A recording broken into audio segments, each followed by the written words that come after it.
पर आशुतोष श्रीवास्तव जी, आपका क्या मानना है कि अब यहाँ से सुप्रीम कोर्ट के इस स्टे के बाद आगे का रुख क्या नजर आ रहा है आपको? देखिए, सुप्रीम कोर्ट ने जो फैसला पहले दिया था नवंबर में 2025 में, वो ये जो एक्सपर्ट टीम का जो रिपोर्ट था, उस रिपोर्ट को ध्यान में रखते हुए सुप्रीम कोर्ट ने एक फैसला सुनाया। और उस फैसले में जो सबसे इम्पोर्टेंट एस्पेक्ट था वो डेफिनेशन था अरावली का, कि किसको अरावली मानना चाहिए। और जैसे कि हम जानते हैं कि जो 100 मीटर जो ऊंचे जो पर्वत हैं और उसके 500 मीटर का जो एरिया है उसके आसपास का, उसको जो है अरावली में कंसिडर करने का काम जो है सुप्रीम कोर्ट ने किया था। लेकिन जिस तरह से प्रोटेस्ट हुए और जो इन्वायरमेंट के जो एक्सपर्ट्स हैं और उन्होंने भी अपने व्यूज को रखा देश में, और जिस तरह से पब्लिक ओपिनियन फॉर्म हुआ, तो चूंकि ये फैसला जब भी किया जाता है तो कुछ फैसले ऐसे होते हैं जो सुप्रीम कोर्ट एक्सपर्ट टीम की जो कमिटी होती है उसके रिपोर्ट पे भरोसा करते हुए या उसको समझते हुए फैसला लिया जाता है। लेकिन सुप्रीम कोर्ट को जब लगा कि इसमें और डिटेल में जाने जाने की जरूरत है और इसमें डीप जाने की जरूरत है, और इसी वजह से जो है सुप्रीम कोर्ट ने उस पर रोक लगाया कि मान लीजिए कि ये जो 100 मीटर के अलावा, जो पर्वत के अलावा जो बाकी हैं एरिया, फिर ऐसा ना हो जाए कि उसमें माइनिंग इतना ज्यादा हो जाए कि फिर जो है इन्वायरमेंट को जो है कंट्रोल करना जो है बड़ा मुश्किल हो जाए, और उससे जो है पोल्यूशन जिस तरह से फैल रहा है चारों तरफ, और आज हम जो दिल्ली की हालत देख रहे हैं, तो इन सारे पहलुओं को देखते हुए सुप्रीम कोर्ट को लगा कि जो पब्लिक ओपिनियन फॉर्म हो रहा है और जो इन्वायरमेंट के जो एक्सपर्ट्स जो बोल रहे हैं उनको सुनना चाहिए, समझना चाहिए। और मुझे लगता है सुप्रीम कोर्ट ने बहुत ही ओपन माइंड से आज डिसीजन लिया कि ठीक है, इस पे हम और सुनवाई करेंगे। और इसी वजह से सुओ मोटो सुप्रीम कोर्ट ने खुद से इस पे किसके ऊपर जो है आगे का फैसला लेते हुए डिसाइड किया कि 21 जनवरी को इस पे और डिस्कशन होना चाहिए और डिटेल में इसको समझना चाहिए, और इसके लिए जो हाई पावर्ड एक्सपर्ट कमिटी जो होनी चाहिए वो बननी चाहिए, ताकि इन मामलों पे जो है, इस मामले पे और डिटेल में जो है पहलुओं को जो संतुलित है फैसला लिया सके, संतुलित नजरिया यहाँ पे अपनाया जा सके। शुभंकर, आप इस पूरे डिसीजन को कैसे देख रहे हैं? लक्ष्मण जी, जय हिंद। लक्ष्मण जी, आज आपका जो पैनल है इसमें दो पॉलिटिकल पार्टीज के प्रवक्ता हैं। इंसिडेंटली दोनों वकील हैं और एक वकील साहब भी हमारे साथ, लेकिन दो फौजी भी हैं। ओबराय सर हैं और मैं हूं। मैं अपनी बात बिल्कुल सीधे तौर पे कहूंगा, कोई लाग लपेट नहीं, कोई घुमाने की बात नहीं। कांग्रेस और भाजपा के पापों का हिसाब तो शायद चित्रगुप्त भी नहीं कर पाए जब ये ऊपर पहुंचेंगे। जैसा प्रवक्ता कांग्रेस निशांत जी कह रहे थे कि 5,400 स्क्वायर किलोमीटर का इलाका साफ हो गया। पिछली बार भी मैंने उनको याद दिलाया था कि वो 1979 से लेके 2019 तक का डेटा है, तो उसमें उनकी पार्टी की भी संलिप्तता है। खैर, इन सब चीजों को छोड़ देते हैं। मैं सिर्फ और सिर्फ आज के फैसले पे आऊंगा और बहुत ही सम्मान के साथ सुप्रीम कोर्ट के इस फैसले की कुछ बिंदुओं को, और जो पिछला फैसला था 20 नवंबर का, उसके फैसले के कुछ बिंदुओं पे आपके दर्शकों का ध्यान आकृष्ट करना चाहूंगा। एक बात बार बार हो रही है कि 20 नवंबर का जो फैसला था वो एक्सपर्ट कमेटी के रिपोर्ट के आधार पे आया था। मैंने पिछली बार भी इस कमेटी के बारे में बात की थी। आपको इस कमेटी के कॉम्पोजिशन के बारे में बताता हूं। इस कमेटी में टोटल 9 लोग थे। 9 में से 7 आईएएस थे और 6 आईएएस थे, 1 आईएफएस थे, और एक जियोलॉजिकल सर्वे ऑफ इंडिया के मेंबर थे, एक सेंट्रल इंपॉर्टमेंट कमेटी के मेंबर थे जो आईएफएस हैं, और एक फॉरेस्ट सर्वे ऑफ इंडिया के मेंबर थे। बाकी मिनिस्ट्री ऑफ एनवायरनमेंट के सेंट्रल गवर्नमेंट के सेक्रेटरी और चारों स्टेट्स जो इन्वॉल्व हैं उनके सेक्रेटरी थे। तो ये जो जर्नलिस्ट लोग बैठ के डिसीजन देते हैं, इनकी अगर मैं आपको एजुकेशनल क्वालिफिकेशन बताऊं, इनमें से 3 इंजीनियर हैं, एक डॉक्टर हैं, एक के पास बीएससी एग्रीकल्चर की डिग्री है, बाकियों का सोशल मीडिया और ओपन डेटा अवेलेबल नहीं है कि उनकी डिग्री क्या है। बट इनमें से कोई भी ना तो एनवायरमेंटलिस्ट है, ना एंथ्रोपोलॉजिस्ट है, ना उसको वातावरण का ज्ञान है, ना उसको जहां वहां से विस्थापन होना है उसके बारे में कोई जानकारी है, लेकिन वो एक्सपर्ट हैं क्योंकि सरकार उनको एक्सपर्ट डिक्लेयर कर देती है। और ऐसे एक्सपर्ट कमेटी के एक रिपोर्ट के ऊपर माननीय सुप्रीम कोर्ट एक कितना बड़ा फैसला लेता है, जिसका नतीजा ये होता है कि आज के जजमेंट में पैरा 7 बोलता है, both the report and judgement have omitted to expressly clarify certain critical issues. और वो उम्मीद क्या करता है पैरा 9 में कि एक फेयर, इंपार्शियल, इंडिपेंडेंट एक्सपर्ट ओपिनियन अब उनको चाहिए। ये सीधा सीधा सवाल इनके पहले वाले जजमेंट पे आता है कि क्या पिछला जजमेंट अनफेयर था, पार्शियल था, और वो उस पे एक्सपर्ट्स की जो राय थी उस राय पे सुप्रीम कोर्ट का आज का जो जजमेंट है वो यकीन नहीं करता है। मैं आपसे एक और सवाल पूछता हूं, भारत स्टेज 4 की गाड़ियां दिल्ली में बैन कर दी गई हैं। जज साहब को सांस लेने में बहुत तकलीफ होती है, बाकी लोगों को भी तकलीफ होती है।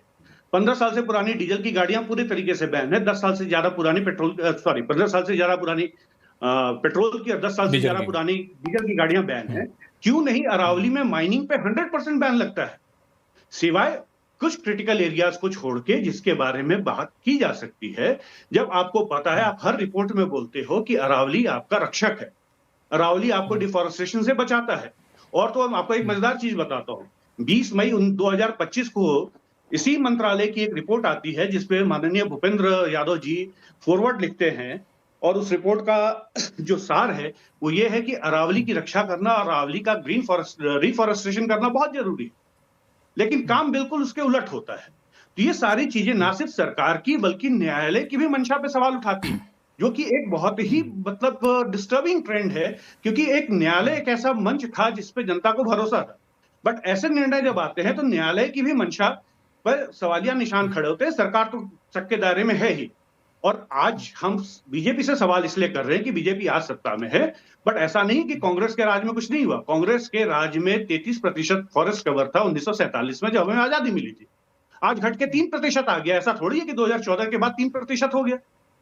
तो सबके अपने अपने पाप हैं, और जैसा मैंने पहले कहा कि इनके पापों का हिसाब तो शायद चित्रगुप्त के पास भी नहीं होगा। इसमें आपने बड़ा इंपॉर्टेंट पॉइंट उठाया। हाँ, इसमें आपने बड़ा इंपॉर्टेंट पॉइंट उठाया कि हम लोग फिलहाल अरावली में जो भी माइनिंग हो रही है उसको रोक क्यों नहीं सकते हैं। फिर जब पूरा क्लैरिटी आएगी तब हम लोग आगे चल के काम करेंगे। तो इसमें कौन सा रॉकेट साइंस है विजय शर्मा जी, क्या दिक्कत है रोकने में? देखिए लक्ष्मण जी, मैं आपका सवाल नहीं समझ पाया, दोबारा से बोलेंगे? मैं कह रहा हूं कि अरावली की अभी जो भी वहाँ पे माइनिंग हो रही है, कटाई हो रही है, उसको हम तत्काल प्रभाव से रोक क्यों नहीं सकते हैं? भले ही लीज पहले दे दिया गया हो, भले ही अवैध खनन चल रहा हो, अवैध खनन को हो रहा है, ये तो हर कोई जान रहा है, देख रहा है, आंखों से दिखता है। तो उसको रोकना कितना बड़ा चैलेंज है कि अभी तक इसको हम लोग रोक नहीं पाए, सरकार रोक नहीं पाई। दो चीज, अवैध खनन और जो एग्जिस्टिंग लीज है उसको रोकिए फिलहाल, जब तक हम लोग नियमों की सफाई नहीं आती तब तक आगे नहीं देंगे। इससे बहुत बड़ा आफत तो आनी है नहीं। 2-4 प्रोजेक्ट है, रुकेंगे, वो भी कोई ऐसा नेशनल इंपॉर्टेंस का प्रोजेक्ट तो होगा नहीं। लक्ष्मण जी, मैंने पहले भी बताया था कि मैं फरीदाबाद की में बता देता हूँ, क्योंकि हमारे यहाँ गुड़गांव, नूह, फरीदाबाद और नारनौल, यहाँ अरावली है हरियाणा के अंदर। आज सिर्फ नारनौल के अंदर 3 किलोमीटर एरिया के अंदर वो भी कांग्रेस द्वारा दी गई लीज है जो काम कर रही है। उससे पहले यहाँ पे पाली क्रैशर जोन था, मोहताबाद क्रैशर भाई बंद कराओ ना। 11 क्रैशर जोन था, जलेबी चल रही, जो मैंने आपको बात बताया वो सारे जलेबी चल रहे हो क्या? अरे भैया, बीच में क्यों बोलते हो आप? आपको कोई बीमारी है क्या? आपके बीच में कोई बोलता है क्या? मैं किसी के बीच में बोलता हूँ क्या? लक्ष्मण जी के सवाल का जवाब देने दीजिए। लक्ष्मण जी, ये कौन सी इस तरह से मैं तो नहीं बात कर रहा हूँ। तुम्हारे नायब सिंह सैनी, निशान जी को चुप कराइए। सैनी से पोल्यूशन की बात करो तो जलेबी की बात अरे करते हैं। पोल्यूशन की बात करो, पोल्यूशन की बात अरावली पे बात करिए। जब पोल्यूशन पे बात करेंगे, अरे तुम्हारे राज में 11 सालों से हरियाणा में बीजेपी की सरकार है, तैयारी करके आए, आज भी माइनिंग हो रही है, आपने ना सुनना ना सुनना देना है कुछ भी।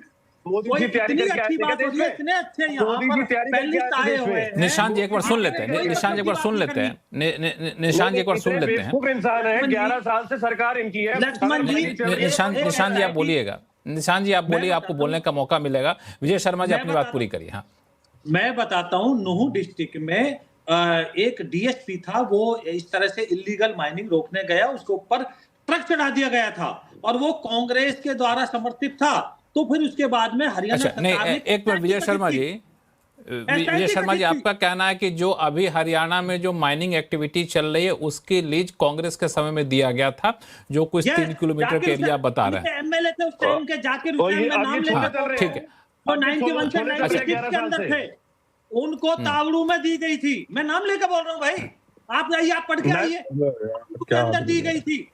जाकिर हुसैन थे, आपके एमएलए थे कांग्रेस के, तैयूब हुसैन के, जो तैयूब हुसैन के बेटे थे। और कर्नल एसएस ओबराय साहब, एक मिनट था, इसको पॉलिटिकल इसमें लड़ाई में ना लाया जाए, क्योंकि बहुत ही संजीदा मामला है और ये लोगों के पर्यावरण से जुड़ा हुआ है, लोगों के जिंदगी से जुड़ा हुआ है। एसएस ओबराय साहब, एक सवाल आपसे पूछूं कि आपने काफी करीब से सारे मूवमेंट को देखा है, आपको क्या लगता है दिक्कत कहाँ आ रही है? अरावली में कौन सी ऐसी चीज है जिसकी माइनिंग किए बिना रह नहीं सकते, और इसके जो अवैध माइनिंग हो रही है, उसके पीछे क्या वजह, क्यों नहीं रोक पा रही है सरकार? नियम तो है, सिस्टम भी है। ये माइनिंग अगर रोकना चाहते हैं तो कब भी रोक सकते हैं, लेकिन रोकना नहीं विजय शर्मा जी, चाहते आपके पास हैं। आऊंगा, एक मिनट रुक जाइए। हाँ रोकना हाँ, नहीं कर्नल चाहते हैं। हाँ जी, ये रोकना नहीं चाहते हैं। अगर कोर्ट का ऑर्डर होगा रोकने का तभी रोकेंगे, और अगर रोकेंगे कोई प्रॉब्लम नहीं होगा। ये थोड़े दिन के लिए मकान नहीं बनेगा, थोड़े दिन के लिए रोड नहीं बनेगी, लेकिन धूल मिट्टी तो खत्म हो जाएगी सर। तो इसको रोक देना चाहिए immediate, till restoration is done, till supreme court जज अपॉइंटेड इन्वेस्टिगेशन कमिटी डज कौन माइनिंग कर रहा था इलीगल और कौन नहीं कर रहा था। इसके दूध का दूध पानी का पानी। मैं ग्राउंड पे गया हूँ, राजस्थान में गया हूँ। एक चीज और एसएस ओबराय साहब, कि ये जो लॉजिक दिया जाता है कि बहुत सारे जगहों पे क्रिटिकल मिनरल्स हैं जिसको निकालना जरूरी होता है, इसलिए वहां पे माइनिंग करना जरूरी है, इस लॉजिक में कितना दम आप देखते हैं? वो पहले रिस्टोरेशन जब चलेगी, अगर क्रिटिकल मिनरल लगेगा तो क्रिटिकल मिनरल करो ना। ये क्या मिट्टी और रेत निकाल रहे हैं? कोई क्रिटिकल मिनरल अभी तक नहीं निकाला। इसको बाकी माइनिंग बंद करो, क्रिटिकल माइनिंग का डिफेंस से देख लो, हम उसमें कोई प्रॉब्लम नहीं है, उसमें कोई इशू नहीं है। लेकिन ये जो अंधाधुंध माइनिंग चल रही है, इसको रोकिए, आज रोकिए। सुप्रीम कोर्ट को प्रिकॉशनरी प्रिंसिपल याद आना चाहिए। आज कहाँ भूल गए? प्रिकॉशनरी प्रिंसिपल भूल गए हैं कि हम मर जाएंगे सब, तब आप जब खत्म हो जाएगा अरावली तब आप आएंगे, कोर्ट से ऑर्डर देंगे। कोई फायदा नहीं है, मातम करने आ जाना फिर। Thank you. इसमें निशान जी आपके पास आऊंगा, एक सवाल विजय शर्मा जी और आपसे पूछना चाहूंगा। अब सुप्रीम कोर्ट कह रही है कि आप हमें बताइए कि किस तरह का हाई पावर्ड कमेटी बनाएंगे, क्योंकि इससे पहले सवाल में शुभांकर ने बड़ा अच्छा पॉइंट उठाया था कि कमेटी में जो लोग थे उसमें से अधिकांश 7 लोग तो सिर्फ IAS ऑफिसर थे।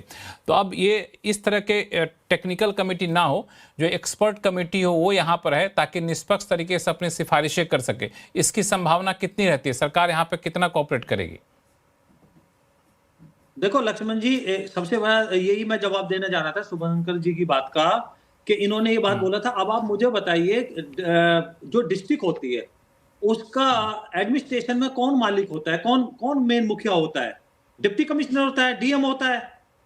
तो आप मुझे बताइए कि इसका मतलब ये कि वो हल चला के आएगा जब भी कृषि के बारे में जानेगा वो, या उद्योग चला के? ऐसा नहीं है। जो ये मैं आपको दिखा रहा हूं, मैं आपको फोटो दिखा देता हूं, इसके अंदर जितने लोग हैं ये सब उनके हेड होते हैं। उनके नीचे जैसे PWD विभाग होता है, उसके अंदर क्या SDO होता है, JE होता है, SC होता है, एक्शन होता है। उनकी रिपोर्ट के आधार पर एक MD होता है उनका। तो MD IAS होता है, उसके नीचे जो होते हैं वो एक्सपर्ट होते हैं। तो एक्सपर्ट जो है वहां काम करते, कोई भी विभाग हो। शुभंकर जी को मैं चुनौती देता हूं, हंस रहे हैं, मुझे एक विभाग बता दीजिए जिसमें ऐसे एक्सपर्ट ना हो, चाहे PWD हो, इन्वायरमेंट हो, वन मंत्रालय हो, कोई सा श्रम मंत्रालय हो, किसी भी मंत्रालय का आप नाम लीजिए, उद्योग मंत्रालय हो, उसके अंदर जो एक्सपर्ट होते हैं वो रखते हैं, उनके नीचे काम करते हैं, वही लाके देते हैं। उसके आधार पे आगे की रिपोर्टें रखी जाती हैं। ये नहीं होता कि आप उठा के कल को तो आप कह दोगे देश के प्रधानमंत्री के लिए भी कि भाई उनको तो इतने सारे चीजों की नॉलेज नहीं, ये सवाल इसलिए उठता है विजय शर्मा जी, इसे सवाल इसलिए उठता है कि आपके उसी कमेटी में फॉरेस्ट सर्वे ऑफ इंडिया के अधिकारी कहते हैं पर्यावरण मंत्रालय को, 20 सितंबर 2025 को उनको बताते हैं कि भाई ये 5 मीटर, 10 मीटर, 30 मीटर तक के भी हिल होते हैं ना, वो भी आपको बड़ा बचाव करते हैं धूल मिट्टी उधर से आने में, पर्यावरण संरक्षण में, जल संरक्षण में। तो आप छोटे हाइट वाले को भी हटा देंगे तब भी आपको बहुत दिक्कत होगी बड़ी हाइट वाले अरावली के पहाड़ियों को। तो फॉरेस्ट सर्वे ऑफ इंडिया के लोगों की बात नहीं मानते हैं, रिकमेंडेशन कर दिया जाता है 100 मीटर को लेकर के। ऐसे ही एक दूसरा मैं 7 नवंबर 2025 की भी रिपोर्ट कर रहा हूँ, उसमें भी कहा गया था कि इस तरह की चीज़ों से जो है काफ़ी ज़्यादा दिक्कत होगी। लेकिन एक्सपर्ट की बात चलती नहीं है ना, चलती तो अधिकारियों की बात है। समस्या ये होती है, सचिव हैं, मुख्य सचिव हैं, पर्यावरण सचिव हैं, उनकी बात चलती है। देखिए लक्ष्मण जी, अगर सुप्रीम कोर्ट को निर्णय देता है तो हम कभी भी उसके ऊपर उंगली नहीं उठाते।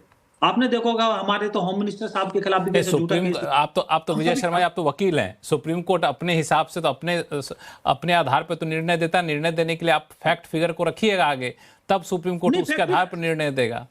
मैं तो ये कहता हूं, मैं आना चाहूंगा सबसे पहले एक मिनट विजय शर्मा जी की बात पूरी करें। आपको एक बताया था, तथ्य बताया था कि माननीय कुलदीप सिंह थे, उन्होंने 5 किलोमीटर का दायरा बनाया था बड़खल और सूरजकुंड का, क्योंकि इस तरह की परिभाषा ही नहीं थी अरावली की, उनको देना पड़ा। फिर यहाँ क्या हुआ, सारे सेक्टर्स उसकी परिधि में आ गए, जितने भी सेक्टर थे फरीदाबाद के, तो वो हटाते हटाते पहले 4 किलोमीटर किया, 3 किया, 2 किया, 1 किया, फिर उनको 0.5 किया, और आज तो ये पता ही नहीं है कि वो ऑर्डर कहां पे है। मैं नाम लेके बता रहा हूं। तो इस तरह से व्यवहारिक तरीके से अगर कुछ काम होता है तो सरकार तो वेलकम करती है। सरकार की नीयत में एक पैसे का भी कोई खोट नहीं है, नीयत साफ है। हम तो चाहते हैं पर्यावरण और पॉल्यूशन, ये सब चीजें देश के लिए जरूरी है, पॉल्यूशन को भगाना जरूरी है, और हम मिलकर शुभंकर शुभंकर संक्षिप्त तो अपनी बात रखिए, फिर ब्रेक पे जाना होगा मुझे। लक्ष्मण, मैं आपका, चूंकि आपने संक्षिप्त की बात की, तो मैं सिर्फ एक, आपने जो सवाल उठाया था कि ये रोक क्यों नहीं लग सकती, कंप्लीट बैन क्यों नहीं हो सकता, उसका कारण है सिर्फ और सिर्फ अभी की वास्तविक रूप से चल रही चुनावी व्यवस्था, जिसमें हर चुनाव में अंधाधुंध खर्च होता है। खर्च की सीमा अगर 20 लाख है तो उसमें खर्च 200 करोड़ रुपए होता है, और उस खर्च के लिए चंदा यही लोग देते हैं जिनको ये राजनीतिक पार्टियां लाइसेंस देती है और इनको अवैध खनन में मदद करती है। ये एक फैक्ट है।